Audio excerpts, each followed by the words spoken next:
Good afternoon, I'm Brian Reagan. This is Tyler Kelly. And this is Little Lou Diamond. Get up there and behave. No, don't make faces at Grogu. No. Okay, fine. We'll move you back over here so you behave. All right. I thought we were fixing to have an intern death match, Tyler. The little stuffed teddy bear attacking the cardboard Yoda. I mean, I don't care. He can be Baby Yoda or he can be Grogu. Either way, the teddy bear was about to get in a fight with the green thing. So, man, it could have been rough. I wouldn't want to get in the middle of that fight. I wouldn't either. It just, too bad. Mm-hmm. So, but on a more serious note, for our lunchtime today, we are in Luke chapter 7, verses 11 through 17. Tyler? Now it happened the day after that he went into a city called Nain, and many of his disciples went with him in a large crowd. And when he came near the gate of the city, behold, a dead man was being carried out, the only son of his mother, and she was a widow. And a large crowd from the city was with her. When the Lord saw her, he had compassion on her, and said to her, Do not weep. Then he came and touched the open coffin, and those who carried him stood still.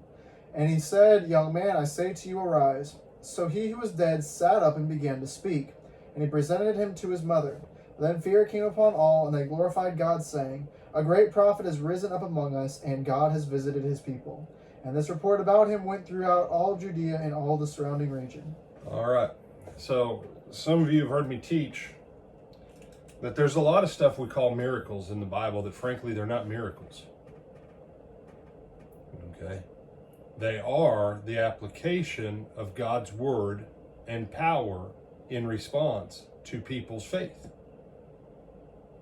And that's a topic we'll look into. We've already looked into it when we did our series on the miracles of Jesus.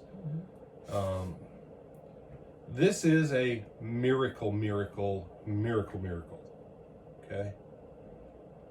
The widow didn't ask Jesus for anything. The dead guy definitely didn't ask Jesus for anything. None of them were believing for anything. No one in the crowd was believing for anything except one thing. And that would have been what, Tyler? They were going for the burial of this person. That's it. Everybody was out there that day to bury the guy. Everyone. Jesus comes upon them. Oh. It's a widow lady. I don't see the husband. I don't see any what appear to be siblings. There's a guy who is younger, who is in this coffin that's open. You know what? A mother doesn't need to be a widow and childless in this world. You know what? I'm gonna do a mercy miracle. Just gonna walk up. Little lady, don't weep. Quit your crying, mama. Arise, dead guy. Jesus reanimates him. There's no faith on the part of the mother. There's no faith on the part of the dead guy. And I promise you, everyone in the crowd, when people get ready to go to a funeral, man, they're geared up for a funeral. Heard a preacher one time say, cancel the funeral because as everybody is finished showing up, walk in and go, there's no funeral today. The dude came back from the dead. Y'all go home now. And there would be people that would be mad because you messed with them having a funeral. They were all amazed and terrified. How dead was this guy? Pretty dead.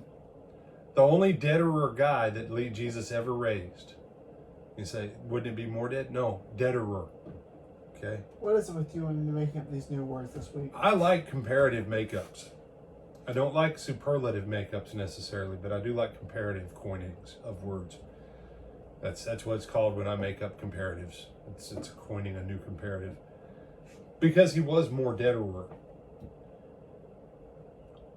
Jesus raised a variety of dead people. Lazarus was the most dead.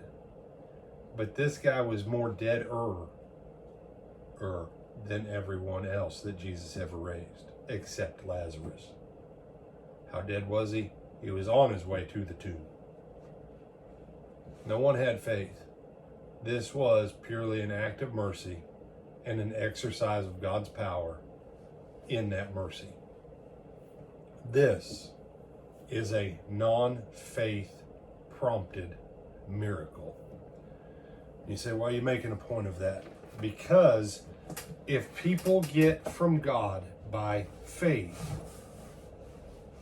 and we read all these people receiving from God by faith, then that tells me our faith can achieve far more than what we've ever comprehended.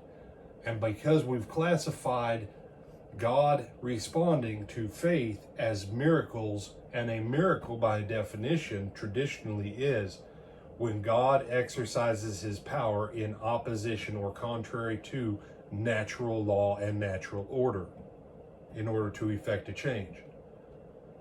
When you believe that everything you read in the Gospels was that, you know what that does? It makes it hard for you to believe that you can achieve great things by faith too. So that's why we took a little bit of time on that one. Do you have some other thoughts on this one, my brother? No, sir. All right, with that, I'm Brian Reagan. This is Tyler Kelly. And Lord willing, we'll see him when, Tyler? Tonight at 8 o'clock. All right, till then.